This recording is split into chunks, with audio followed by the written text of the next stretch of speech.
Lagi ganyan yung issue. Sino ba talaga ang nilulunod? Ang baha o tayong mamamayan?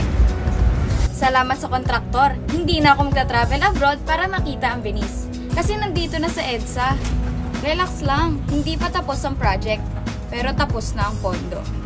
Pero seryoso kababayan, flood control dapat ay protektahan ang buhay at kabuhayan. Kapag may anomalya at panlilinlang sa proyekto, hindi lang pera ang nawawala, pati ang tiwala, kaligtasan at kinabukasan. Ang tanong, pipikit na lang ba tayo o kikilos? Panahon na para hingin ang pananagutan, maging mapanuri at piliin ang tama kaysa sa madali. Dahil sa huli, responsibilidad nating lahat na huwag lumangoy sa kultura ng katiwalian.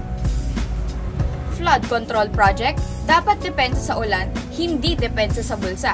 Piliin nating tumindig para hindi tuluyang malunod ang bayan.